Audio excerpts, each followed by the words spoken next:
Hey guys, இன்னைக்கு நம்ம இந்த சஸ்பென்ஸ் கொரியன் ட்ராமாவோட 4th எபிசோட் தான் பார்க்க போறோம். போன எபிசோட் கடைசியில ஹீரோ சேர்மனோட கழுத்தை பிடிச்சி நெரிக்கிறதோடு முடிச்சிருந்திருப்பாங்க. இந்த எபிசோடும் அதுல இருந்தா ஸ்டார்ட் ஆகுது. அவன் போட்டு அவர் கழுத்தை நெரிச்சிட்டு இருக்கான். அவரோட பல்ஸ் குறைஞ்சிட்டே வருது. அப்புறம் அவனே கையை எடுத்துட்டு, இவ்வளோ ஈஸியாலாம் நீ சாகக்கூடாது, நீ பண்ண பாவத்துக்கு உனக்கு மறக்க முடியாத தண்டனை கிடைக்கும் அப்படின்னு சொல்லிட்டு அங்க இருந்து கிளம்பிட்டான்.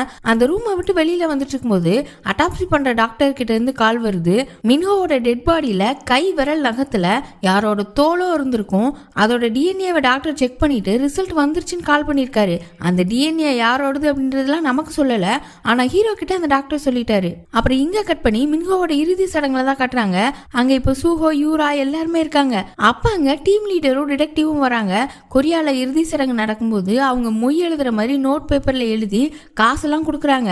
அப்படி ஒரு பழக்கம் உண்டு போல. இப்ப இந்த 2 டிடெக்டிவும் நோட்ல எழுதிட்டு காசு கொடுத்துட்டு இருக்க இந்த சூஹோ அவங்கள பார்த்து கிண்டலா, வாங்குற 5ல் 2 இங்கேயே கொடுத்துட்டா எப்படி அப்படின்னு நக்கல் பண்றான். டிடெக்டிவ்ஸ் அதை கண்ணுக்கல மின்ஹோவோட போட்டோ முன்னாடி பூ வச்சுட்டு சூஹோ கிட்ட போய், மின்ஹோவோட கொலை வழக்குல சந்தேகத்தின் அடிப்படையில நாங்க உங்களை அரெஸ்ட் பண்றோம் அப்படின்னு கையில விளங்க மாட்டுறாங்க. உடனே இந்த சூஹோ டீம் லீடர் கிட்டவே எவிடன்ஸ் இருக்கான்னு அவரை பிடிச்சி தள்ளுறான். கரெக்டா அந்நேரம் நம்ம ஹீரோ வந்து, எவிடன்ஸ் எல்லாம் இருக்கு, மின்ஹோவோட விரல் நகத்துல ஸ்கின் சாம்பிள் கிடைச்சது, அதுல உள்ள டிஎன்ஏ உங்களோட தான் அப்படின்னு சொல்லிட்டு வந்து நிக்கிறான். இப்ப எப்படி தப்பிக்கிறதுன்னு யோசிச்சுட்டு இந்த சூஹோ அவனோட பாடி கார்டை பாக்குறான். அந்த பாடி கார்டு சிக்னல் கொடுத்ததும் டப்புன்னு டீம் லீடரை பிடிச்சி கீழே தள்ளி விட்டுட்டு அங்கிருந்து ஓட ஆரம்பிச்சிட்டான். டீம் லீடர் போய் ஒரு டேபிள் மேலே விழுந்துட்டாரு. மூஞ்சில லைட்டா அடிபட்டுருச்சு. அப்புறம் மீதி ஹீரோவும் டிடெக்டிவும் இருக்காங்களா, 2 பேரும் சூஹோவை துரத்திட்டு ஓடுறாங்க. ஆனா சூஹோவோட பாடி கார்ட்ஸ் எல்லாருமே 2 பேரையும் முடிஞ்ச அளவு தடுக்கிறாங்க. சூஹோ எப்படியோ பார்க்கிங்க்கு போய் காரை எடுக்க போயிட்டான். ஆனா நம்ம ஹீரோ விடல, பாடி கார்ட்ஸை அடிச்சு போட்டுட்டு சூஹோவை போய் அரெஸ்ட் பண்ணிட்டான். இப்ப நியூஸ் சேனல்ல எல்லாமே சூஹோவை பத்தி தான் போய்கிட்டு இருக்கு. அவனோட அம்மா, யூரா எல்லாருமே ப்ராசிக்யூட்டர் ஆஃபீஸை பார்த்து வந்துட்டு இருக்காங்க. அங்க ப்ராசிக்யூட்டர் ஆபீஸ்ல சூஹோவை விசாரிக்கிறதுக்காக உட்கார வச்சிருக்காங்க. கையில விலங்கு போட்டு வச்சிருக்காங்க. ஏன்னா அவன் ஏற்கனவே தப்பிக்க ட்ரை பண்ணான்ல. இப்படி கை விலங்கு போடுறது அவனுக்கு ரொம்ப கேவலமா இருக்கு. முதல்ல இதை கலட்டுங்கன்னு கத்துறான். இவன் டீம் லீடரை தள்ளி விட்டான்ல, அவருக்கு மூஞ்சில நல்ல அடி. அவருக்கு இப்ப பரவாயில்லையான ஒரு வார்த்தை கூட கேட்க மாட்டாங்கிறானேன்னு ஹீரோக்கு கோவம். அவங்ககிட்டையும் கேட்க, அதெல்லாம் அவருக்கு காசு கொடுத்து செட்டில் பண்ணிடுவேன் அப்படின்னு திமிரா பேசிட்டு இருக்கான். ஹீரோ உடனே எழுந்து அவன் பக்கத்துல போய், மின்ஹோ கூட நீ சண்டை போட்டியா அப்படின்னு கேக்குறான். சூஹோ இல்லன்னு சொல்ல, ஹீரோ அவனோட கண்ணு பக்கத்துல கையை வச்சிருவ.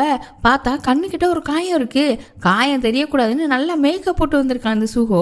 இப்ப சேர்மன் ஒய்ஃபும் யூராவும் ப்ராசிக்யூட்டர் ஆபீஸ்ல சீஃப் கிட்ட பேசுறதுக்காக வந்துட்டாங்க. அவரு ஃபர்ஸ்ட் சூஹோவை பார்க்க முடியாதுன்னு தான் சொல்றாரு. அந்நேரம் மேல இடத்துல இருந்து அவருக்கு கால் வந்துருச்சு. இவ்வளவு பணக்காரங்க இது கூட பண்ணாம இருப்பாங்க. டைரக்டர் கிட்டவே பேசி கரெக்ட் பண்ணிட்டாங்க. இப்ப இந்த சீஃபும் வேற வழி இல்லாம சூஹோவை பாக்குறதுக்கு ரூமுக்கு கூட்டிட்டு போயிட்டாரு. உள்ள ஹீரோ அவனை உட்கார வச்சு கேள்வி கேட்டுட்டு இருந்திருப்பான். கரெக்டா அந்த அம்மா எல்லாத்தையுமே நிறுத்தி சூஹோ கையில இருக்கிற விலங்கையும் கழட்டி விட சொல்றாங்க.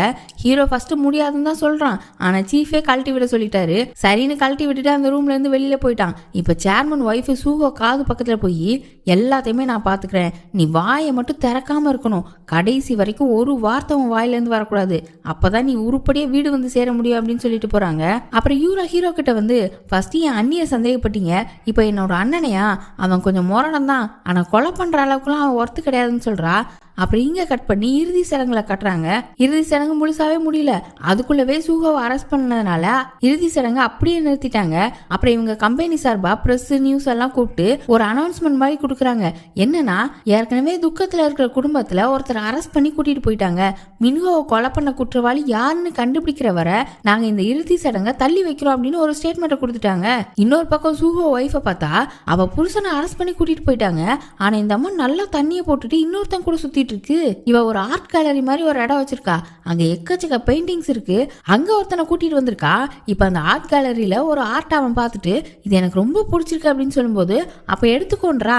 அவனும் நிஜமாவா சொல்றீங்க, ஃப்ரீயா எடுத்துக்கவா அப்படின்னு கேட்கும்போது, என் மனசு மாறதுக்குள்ள எடுத்துக்கோ அப்படின்னு சொல்லிட்டு 1 2ன்னு கவுண்ட் பண்ண ஆரம்பிச்சிட்டா. அவனும் சரின்னு சொல்லிட்டாலேன்னு பெயிண்டிங்கை போய் எடுத்தா, அது வீணு அலாரம் அடிக்க ஆரம்பிச்சிருச்சு. அவன் உடனே பயந்து போய் அங்கிருந்து கிளம்பிட்டான். இவ சரியான பைத்தியக்காரி மாதிரி கெக்க புக்கன்னு சிரிச்சிட்டு இருக்கா. இதுங்க கேரக்டரே புரிஞ்சுக்க முடியல. இன்னொரு பக்கம் ஹீரோயின் இறுதி சடங்குல போட்டிருந்த ட்ரெஸ்ஸோட அவளோட ரூம்ல போய் சோகமா படுத்து கிடக்குறா.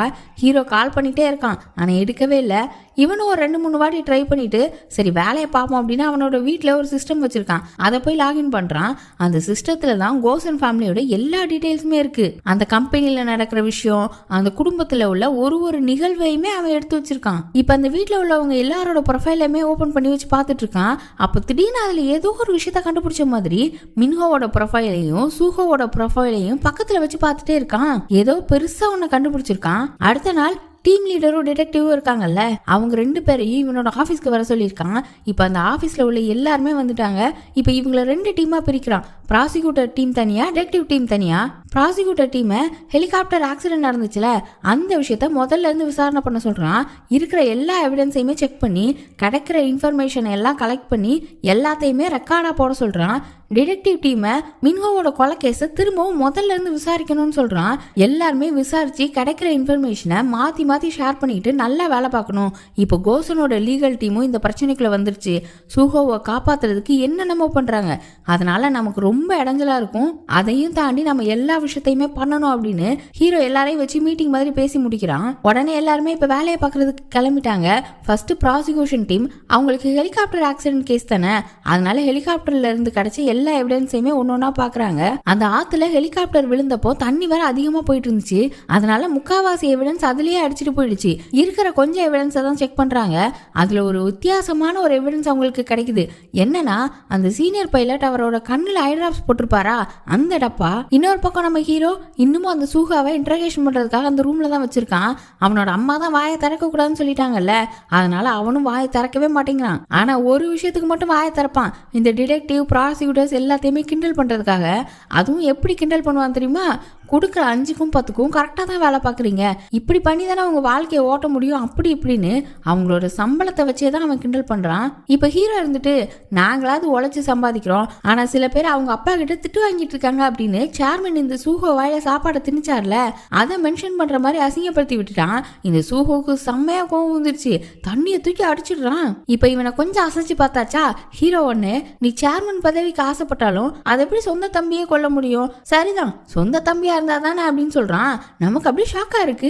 என்ன விஷயம்னா மின்ஹோவோட பிளட் குரூப் ஓ, இந்த சூஹோவுக்கு பி, சேர்மனுக்கும் சேர்மனோட ஒய்ஃப்க்கும் ஓவும் ஏபியும் இருக்கிற பேரண்ட்ஸ்னால ஓ பிளட் குரூப் இருக்க குழந்தைய பெத்துக்க முடியாதான். 2 பேரண்ட்ஸ்க்கும் ஓ இருந்தா மட்டும்தான் குழந்தைக்கு ஓ பிளட் குரூப் வருமா.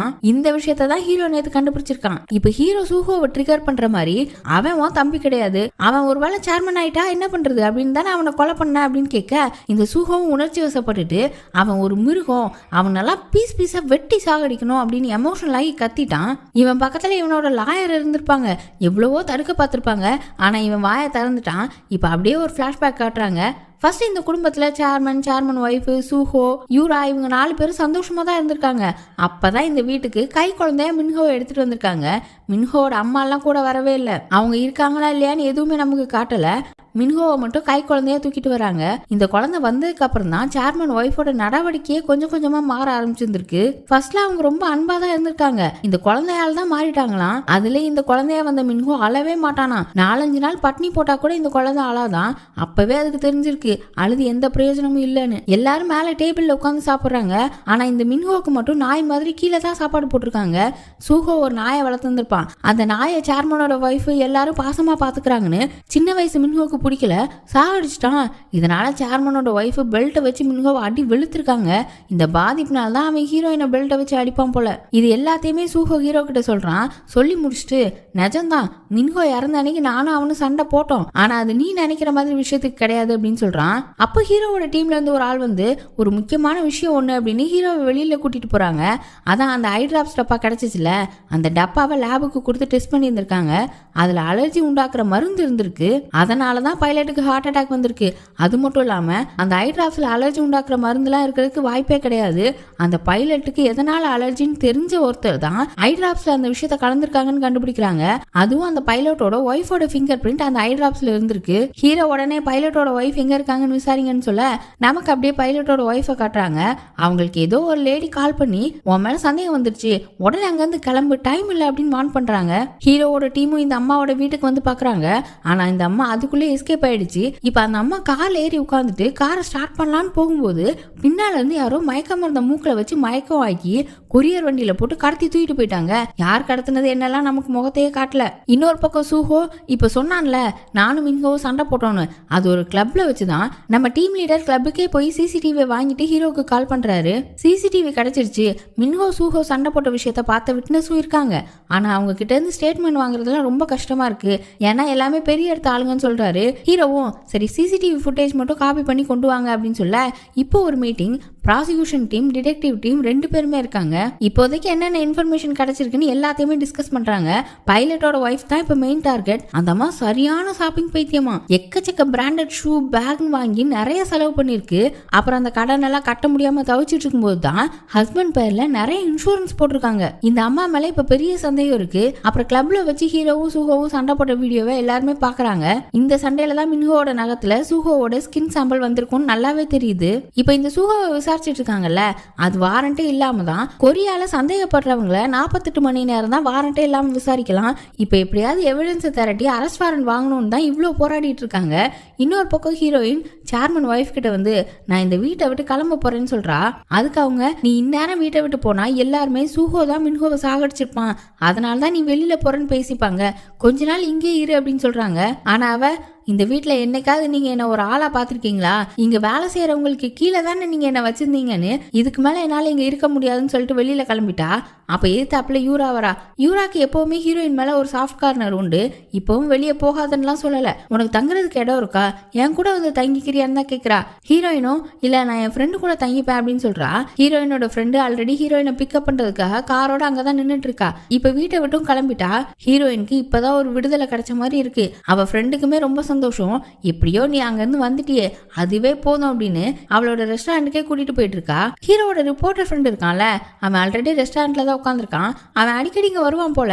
அவன் இன்னுமே ரிக்கியை பத்தி தான் விசாரிச்சுட்டு இருக்கான். ஆனா எதுவுமே உருப்படியா கிடைக்கல. இப்ப அன்னைக்கு நைட்டு சூஹோவை விசாரிக்க கூட்டிட்டு வந்து 48 மணி நேரம் ஆயிட்டு சேர்மனோட ஒய்ஃபும் அவனை வெளியில கொண்டு வரதுக்காக பணத்தை யூஸ் பண்ண ஆரம்பிச்சிட்டாங்க. பெட்டி பெட்டியா பணம் மேல இடத்துக்கு போகுது. சூஹோவுக்கு ப்ராசிக்யூட்டர்ஸ் கேட்டிருந்த அரெஸ்ட் வாரண்ட்டும் கேன்சல் ஆயிடுச்சு. அவன் வெளியே கிளம்பிட்டான். அப்ப எதிர்த்தாப்புல ஹீரோ வர நக்கலா சிரிக்கிறான். ஆனா ஹீரோ எதுவுமே சொல்லல, அப்படியே கிராஸ் பண்ணி போயிட்டான். இப்ப அந்த சூஹோ ப்ராசிக்யூட்டர் ஆபீஸ்ல இருந்து வெளியில வரும்போது பிரஸ் எல்லாம் வெயிட் பண்ணிட்டு இருக்காங்க. இவனை பார்த்ததுமே மொச்சிட்டாங்க. இவன் இதுதான் சான்ஸ்னு அழுது ஒரு ஆக்டிங்க போட்டுட்டான். மின்ஹோ என்னோட தம்பி, அவனை எப்படி நான் சாகடிப்பேன், அவன் எனக்கு தம்பி மட்டும் இல்ல என்னோட சோல்மேட், அப்படி இப்படின்னு அழுது நடிச்சு கார்ல ஏறி உட்கார்ந்ததுக்கு அப்புறம் அசிஸ்டன்ட் கிட்ட அதை கொண்டு வந்தியா குடு அப்படின்னு கேக்குறான். வேற எதாவது போதை பொருள் தான். கார்ல வச்சே மூக்குல உறிஞ்சிட்டு பைத்திய மாதிரி சிரிச்சுட்டு வரான். அப்புறம் வீட்டுக்கு வந்ததும் அவன் அம்மா மூஞ்ச உருன்னு வச்சுட்டு உட்கார்ந்துருக்காங்க. அதான் எல்லாத்தையும் நான் பாத்துக்கிறேன்னு சொன்னேன்ல, எதுக்கு நீ வாயை திறக்கிற, ஃபர்ஸ்ட்ல இருந்து எல்லாத்தையும் கெடுத்தது நீ தான், எதையுமே உருப்படியா பண்ண மாட்டியான்னு சூஹோ தான் மின்ஹாவை கொலை பண்ணிருப்பான்ற மாதிரி சொல்றாங்க. இதை அவனால ஏத்துக்கவே முடியல. ஏமா நீங்க கூட என்னைய நம்பலையா, நான் எதுவுமே பண்ணலன்னு கத்துறான். இன்னொரு பக்கம் நம்ம ஹீரோவை காட்டுறாங்க. அவன் ரிக்கி விஷயமா ரிப்போர்ட்டர் ஃப்ரெண்டு கிட்ட பேசிட்டு இருக்கும்போது ஹீரோயின் கிட்ட இருந்து கால் வருது.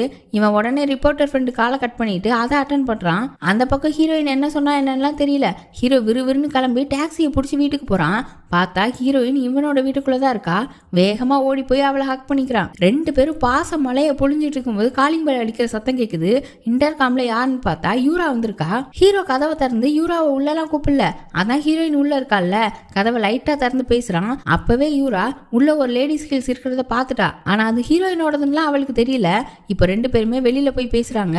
யூரா சூஹாவுக்கு அரஸ்ட் வாரண்ட் கிடைக்காம போனதை பத்தி தான் பேச வந்திருக்கா. இதோட முடிச்சிருன்ற மாதிரி பேசுறா. ஆனா ஹீரோ இருந்துட்டு இனிமே தான் ஆரம்பிக்கவே போகுது, கோசனோட தலையீடு இல்லாம இருந்ததா கண்டிப்பா அரஸ்ட் வாரண்ட் கிடைச்சிருந்திருக்கும், நீங்க ஃபர்ஸ்ட் கிளம்புங்க அப்படின்னு அவளை அனுப்பி விட்டுட்டான். இப்ப யூரா கார்ல போகும்போது ஒரு விஷயத்தை யோசிச்சு பாக்குறா. இவளுக்கு ஃபர்ஸ்ட் எப்படி ஹீரோ மேல கிரஷ் வந்துச்சு அப்படின்னு 3 வருஷத்துக்கு முன்னாடி போறோம். அப்பதான் ஹீரோ ஃபர்ஸ்ட் ப்ராசிக்யூட்டர் ஆகி கோர்ட்ல கேஸ் வாதாடுறதுக்காக வந்திருக்கான். யூரா தான் எதிர்த்தரப்பு லாயரா இருக்கா. ஒரு கொலை கேஸ், ஒய்ஃபை ஹஸ்பண்ட் போட்டு அடிச்சிருக்கான். அதனால அந்த ஒய்ஃபு ஹஸ்பண்டை கொலை பண்ணிட்டாங்க. அந்த ஒய்ஃப்காக வாதாடுறதுக்கு தான் யூரா வந்திருக்கா. அதுக்கு ஆப்போசிட்டா வாதாடுறதுக்கு ஹீரோ வந்திருக்கான். யூரா அந்த கேஸ்ல இது செல்ஃப் டிஃபென்ஸ் மாதிரி வாதாடுறா. ஆனா ஹீரோ வந்துட்டு சரியான எவிடன்ஸ் இல்லாம அந்த ஹஸ்பண்ட் அடிச்சதுனால தான் இவங்க சாகடிச்சாங்கன்ற மாதிரி விஷயத்தெல்லாம் ஏத்துக்கவே முடியாதுன்னு சொல்றான். கோர்ட்டும் கரெக்டான எவிடன்ஸ் கொண்டு வாங்கன்னு யூரா கிட்ட சொல்லிட்டாங்க. என்னடா இப்படி ஆயிடுச்சுன்னு யூரா கார்ல உட்காந்துட்டு இருக்கும்போது ஹீரோவே வந்து பேசியிருப்பான். ஒரு டாக்குமெண்ட்டை கொடுக்குறான். அது என்னதுன்னா அந்த ஒய்ஃபோட அக்கௌண்ட் அக்கௌண்ட்டுக்கு யாருனே தெரியாத எக்கச்சக்க ஆம்பளைங்க காசு அனுப்பியிருக்கிறது தெரிய வருது. அந்த ஒய்ஃபை ஹஸ்பண்ட் ப்ராஸ்டியூஷன்ல ஈடுபடுத்தி இருந்திருக்கான். அந்த கொடுமை தாங்க முடியாம தான் ஒய்ஃப் கொலை பண்ணிருக்காங்க. ஆனா இந்த விஷயம் வெளியில வந்தா அவங்களோட குழந்தைங்களுக்கு இவங்க ப்ராஸ்டியூஷன் பண்ண விஷயம் தெரிஞ்சிடும். அதுக்காக தான் அதை மறைச்சிருக்காங்க. யூரா கிட்டையும் எதுவும் சொல்லாம வந்திருக்காங்க. ஹீரோ யூராக்கு ஆப்போசிட்டா தானே வாதாடணும். ஆனாலும் உண்மையான எவிடன்ஸை இவகிட்ட கொடுத்துட்டு போயிருக்கான். இதனாலதான் யூரா இம்ப்ரெஸ் ஆயிருக்கா. இப்ப பிரசன்ட்டுக்கு வந்துட்டோம். ஹீரோ யூரா கிட்ட பேசிட்டு வீட்டுக்கு போறான். ஹீரோயின் அதுக்குள்ளே நல்லா தூங்கிட்டா.